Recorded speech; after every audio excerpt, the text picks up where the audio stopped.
오늘은 어린이집입니다. 그리고 오늘 본문이 아가서 본문입니다.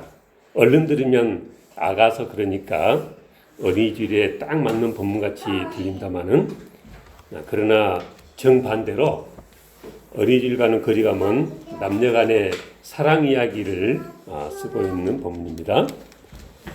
오늘 본문은 4장인데 아가서 시작 부분에 보니까 1장 2절 4절에 내게 입맞추기를 원하니 내 사랑이 포도주보다 나음이로구나.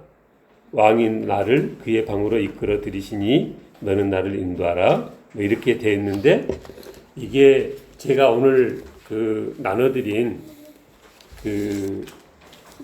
본문은 새번역 성경 본문입니다. 거기에 1장 2절 4절을 보면 어떻게 번역을 해놨냐면 나에게 입맞춰 주세요. 숨막힐 듯한 임의 입술로 임의 사랑은 포도주보다 더 달콤합니다. 4절에 나를 데려가 주세요. 어서요. 임금님 나를 데려가세요. 임의 침실로. 아가서 첫 시작이 이렇게 남녀간의 그 진한 사랑을 담은 그런 내용이다 이 것입니다. 이 아가서라는 말이 그러니까 어린아이라는 아가가 아니라 한자로 아인데 우리가 청아하다 단아하다 할 때 그 아자입니다. 그래서 그 뜻이 뭐냐면 바르다, 막다, 우아하다 그런 뜻이에요. 그래서 새번역 성경에서는 뭐라고 번역했냐면 솔로몬의 가장 아름다운 노래라 그렇게 번역을 했습니다. 솔로몬의 마음을 빼앗은 여인이 누구였는가? 처음에는 누구란 말이 안 나오는데 쭉 읽다 보니까 6장 13절에 뭐라고 나오냐면 돌아오고 돌아오라 술람미 여자야 그렇게 나옵니다. 그래서 이 솔로몬의 마음을 빼앗은 여인은 술람미 여자다. 그리고 계속 나오는 내용들을 보니까 이 술람미 여인은 피부가 좀 거무스름했다. 그리고 자기가 그렇게 피부가 거무스름하게 된 그 사연도 썼는데 1장 6절에 보니까 내가 햇볕에 쬐어서 거무스름할지라도 흘겨보지 말 것은 내 어머니의 아들들이 나에게 놓아여 포도원지기로 삼았습니다. 나의 포도원을 내가 지키지 못하였구나. 근데 그 새번역에 보니까 조금 더 이해하기 쉽게 번역을 해놔서 읽어보자면 내가 검다고 내가 햇볕에 그을렸다고 나를 깔보지 말라. 오빠들 성화에 못 이겨서 내 포도원은 버려둔 채 오빠들의 포도원들을 돌보느라고 이렇게 된 것이다. 이렇게 번역을 했습니다. 그래서 이 술람미 여인이 오빠들의 그 성화에 못 이겨서 오빠들 포도원까지 갖고 와야 됐고 그래서 햇볕에 피부가 이렇게 거무스름하게 됐다 는 것이죠. 그럼에도 불구하고 이 여인이 얼마나 미모가 뛰어났는지 아가서 곳곳에 보면 솔로몬이 이 여인을 자세히 뜯어보고 눈은 어떻고 코는 어떻고 그게 계속 반복돼 나오는 이 부분들이 많습니다. 2장 2절에 여자들 중에 내 사랑은 가시나무 가운데 백합화 같도다. 상상을 해보면 가시나무 천지인데 거기에 백합화가 하나 피어 있으면 얼마나 눈에 띄겠어요. 그죠? 그만큼 이 술람미 여인이 솔로몬 보기에 예뻤다는 거죠. 오늘 본문 아가서 4장 1절부터 보니까 내 사랑 너는 어여쁘고도 어여쁘다 그랬습니다. 그래서 제가 이 1절 말씀의 이 성구를 따서 오늘 말씀의 제목을 어여쁘고도 어여쁜 내 사랑 그렇게 정했습니다. 근데 솔로몬이 어떻게 묘사를 했냐면 너울 속에 있는 네 눈이 비둘기 같고 내 머리털은 길앗 상기석에 누운 염소떼 같구나. 그러니까 술람미 여인의 눈을 묘사하고 그 머리털을 묘사하고 2절에 내 이는 목욕장에서 나오는 털 깎인 암양 곧 새끼 없는 것은 하나도 없이 각각 쌍태를 낳은 양 같구나. 또 내 입술은 홍색실 같고 내 입은 어여쁘고 노을 속의 내 뺨은 선유 한쪽 같구나.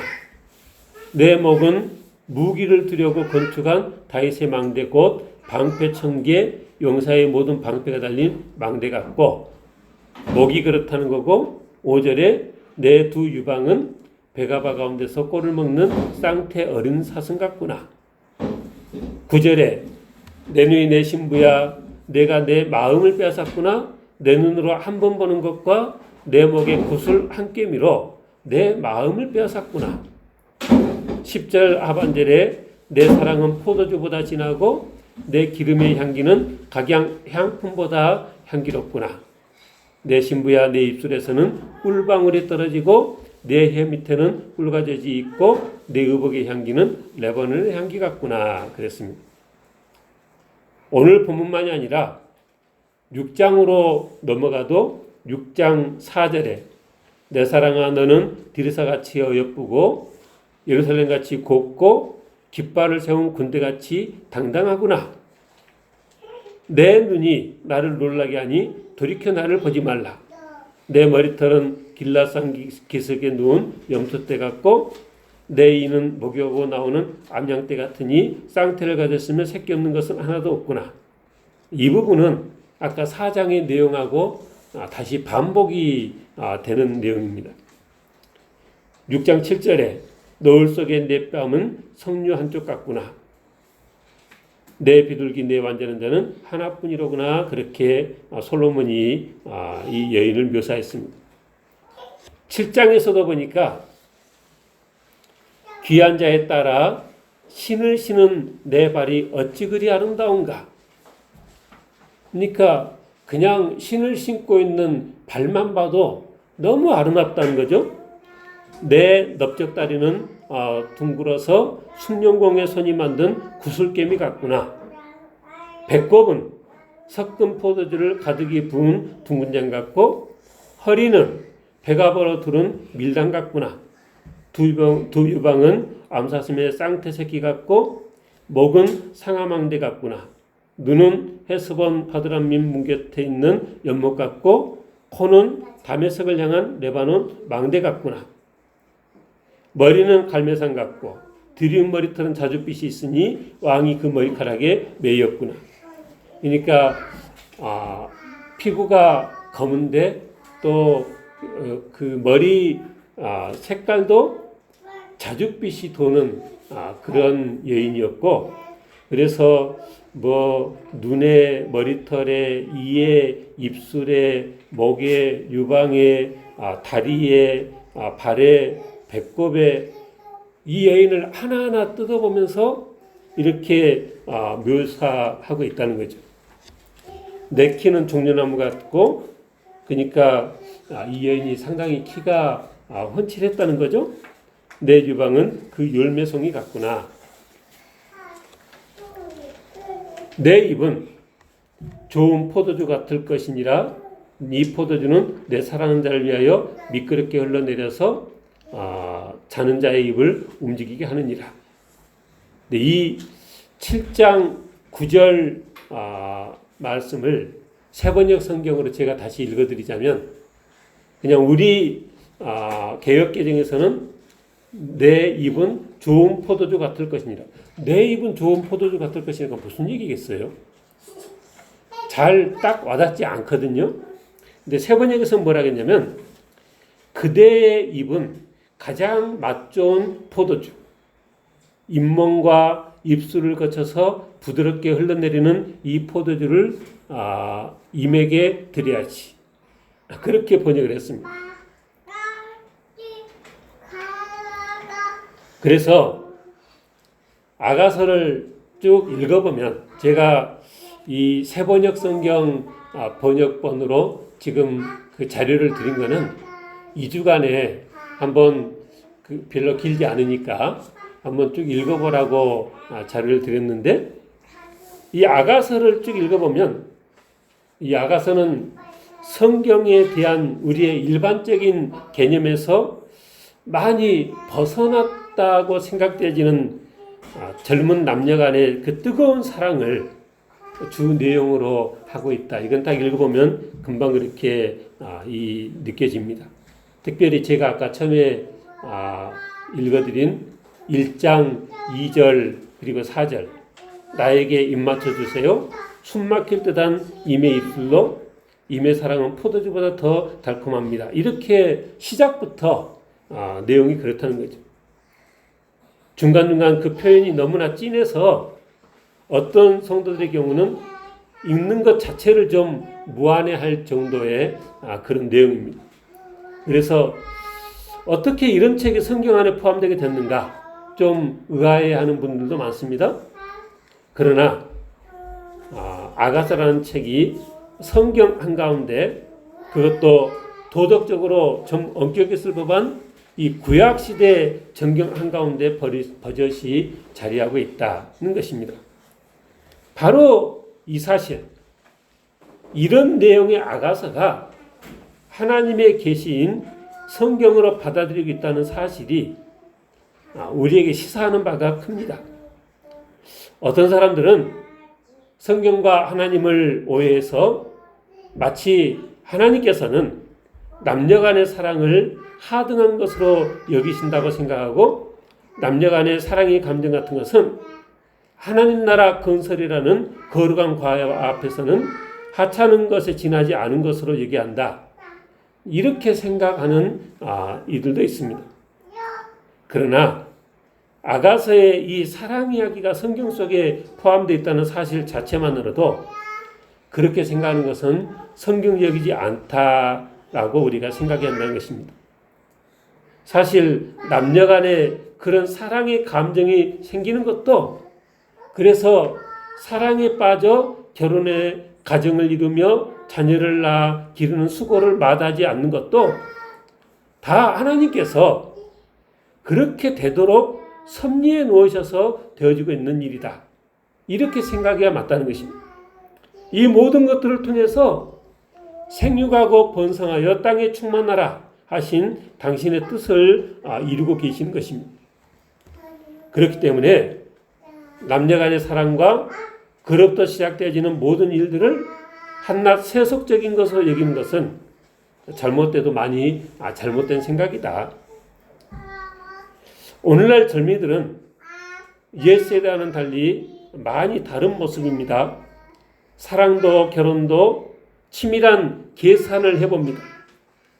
무엇이 어떻게 이익인지는 잘 모르겠지만 계산기로 계산해서 자기에게 이익이 되는 쪽으로 선택하겠다는 것입니다.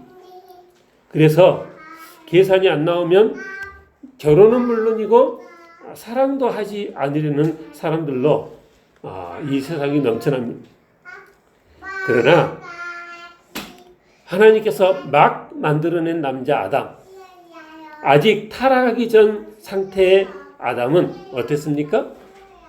하와를 보자마자 한눈에 반해 사랑에 빠졌던 것을 우리가 잘 압니다.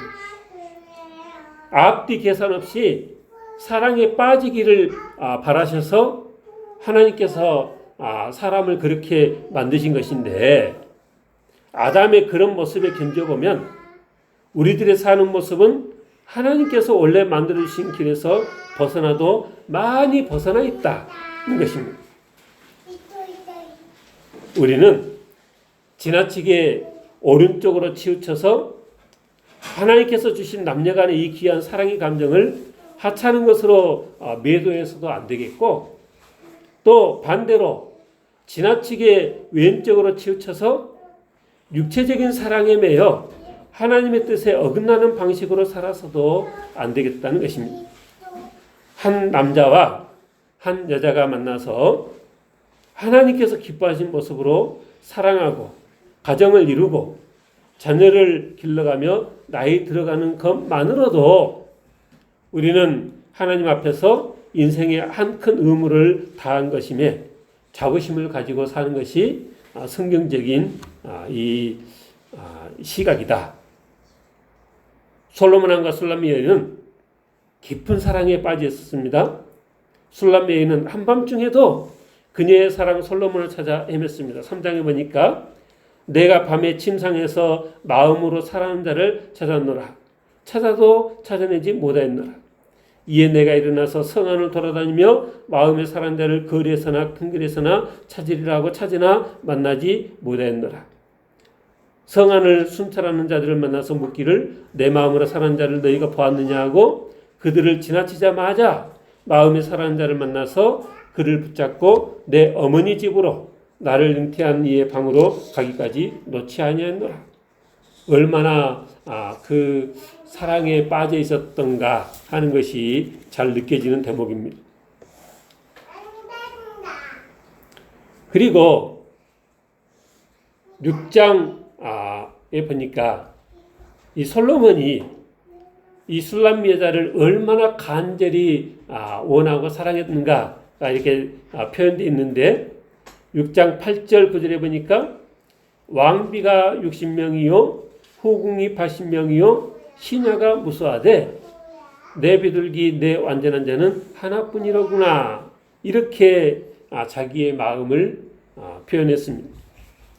근데 우리가 그 역사서에서 잘 아는 솔로몬은 나중에 보니까 후궁이 700명, 첩이 300명 그렇게 나와 있습니다.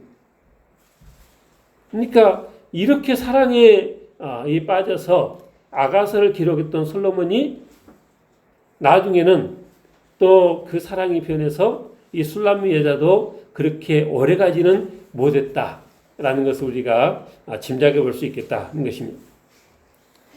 평생토록 술람 여인 한 사람으로 만족할 것처럼 보이던 그의 사랑이 겨우 그것밖에 아니었다는 것입니다.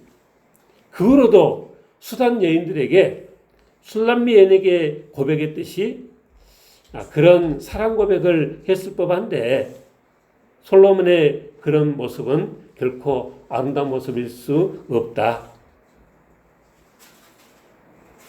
그 아내와 아빠의 둘이 한 몸을 이루라는 하나님의 명령과는 거리가 멀어도 너무나 먼 그 삶을 솔로몬이 살았다는 것입니다. 안타까운 것은 솔로몬이 솔로몬만이 아니라 인류 역사 내내 너무나 많은 사람들이 하나님께서 주신 남녀간의 사랑이라는 이 귀한 감정을 하나님께서 기뻐하시는 모습으로 사용하지 않고 있다는 것입니다. 술람 여인 한 사람으로 만족하지 못하고 다른 데로 눈을 돌렸던 솔로몬은 하나님에게 있어서도 마찬가지였습니다. 하나님 한 분만 즐거워하고 하나님 한 분만 기뻐했어야 했지만 그는 그의 노년에 하나님을 떠나 온갖 우상을 섬기는 데까지 타락하는 것을 우리가 열왕기상 11장에서 봅니다. 솔로몬이 나이가 많았을 때 열왕기상 11장 4절 이하에 그 여인들이 그의 마음을 돌려 다른 신들을 따르게 했다. 그래서 시돈 사람의 여신 아스다롯을 따르고 암몬 사람의 가증한 밀곰을 따르고 11장 7절에 보니까 모압의 가증한 금오스를 위하여 예루살렘 앞산에 산당을 지었고 또 암몬 자손의 가증한 몰록을 위하여 그와 같이 했다. 열왕기상 11장은 그렇게 쓰고 있습니다. 여기서 한 가지 우리가 관심을 가지고 봐야 할 게 있습니다. 솔로몬 왕이 이렇게까지 타락하게 된 원인이 무엇인가? 하나님의 성전이 마주 보였을 그곳에 예루살렘 앞산에 감히 온갖 우상의 산당을 세운 걸 볼 때 무엇이 그토록 솔로몬을 타락하게 했는가를 생각이 든 것입니다. 아마 직접적인 원인은 이방 여인들을 그 미모만 보고 사랑한 때문에 우상을 섬기는 그들을 가까이 두었기 때문에 그랬다. 그렇게 설명해 볼 수 있겠습니다. 근데 이러한 이 원인의 원인은 이방 여인과 가까이 하지 말라는 하나님의 경고를 무시했기 때문에 그런 결과가 되어졌다. 하나님의 명령, 하나님의 말씀을 저버렸기 때문이다. 솔로몬을 생각해 봅니다. 그리고 우리 자신을 돌아봅니다. 우리에게는 솔로몬 같은 모습은 없는가? 한때는 술람 여인을 뜨겁게 사랑했으나 이내 그 사랑이 식어져 버렸던 솔로몬. 한때는 하나님을 감동시킬 정도로 하나님을 잘 섬겼으나 그 사랑의 자취조차 살펴볼 수 없는 솔로몬. 그런 솔로몬을 생각할 때 우리는 하나님을 사랑하게 된 그 처음 사랑을 그대로 잘 간직하고 있는가? 내 아내, 내 남편을 처음 그 심정으로 아니 더 간절한 마음으로 사랑하는 것이 하나님의 뜻이신데 오랜 신앙 가운데 받은 은혜들이 주님을 향한 그 뜨거운 열심이 잘 지켜지고 있는가 하는 생각을 하게 된다는 것입니다. 솔로몬의 이 얘기는 솔로몬의 얘기로 끝난 것이 아니라 얼마든지 우리 얘기가 될 수 있습니다. 주님께서 마태복음 24장에 보니까 뭐라고 하시냐면 그때 사람이 너에게 말하되 보라 그리스도가 여기 있다 혹은 저기 있다 해도 믿지 말라. 거짓 그리스도들과 거짓 선자들이 일어나 큰 표적과 기사를 보여 할 수만 있으면 태가 신자들도 미혹하리라 그랬습니다. 지혜의 왕으로 명성이 높았던 솔로몬 왕도 사단의 게임에 빠져들었다면 하물며 우리겠습니까? 사람은 누구나 야간면이 있는 것입니다. 솔로몬 왕은 예쁜 여자에 약했던 것 같습니다. 자신이 섬기던 하나님을 포기할 정도로 미모의 여인들에게 약했던 것 같습니다. 사단은 우리의 약점을 누구보다 잘 압니다. 어떤 사람은 이 신앙생활 하려면 부지런해야 되는데 어떤 사람은 더 부지런해지는 것이 싫어서 주님을 떠납니다. 어떤 사람은 주일날 장사하는 것을 포기할 수 없어서 주님을 떠나갑니다. 어떤 사람은 더 이상 명예를 포기할 수 없어서 사단의 시험에 손을 듭니다. 또 어떤 사람은 큰 재산을 포기할 수 없어서 사단의 유혹에 빠져듭니다. 그래서 생각하는 것이 나는 무엇에 약한가? 여러분은 무엇을 하나님보다 더 귀중히 여기는 게 있습니까? 솔로몬은 그의 좋아하는 것을 얻기 위해서 하나님 사랑하기를 그만두었습니다. 하나님의 기준을 저버린 거죠. 사도 베드로가 뭐라고 썼습니까?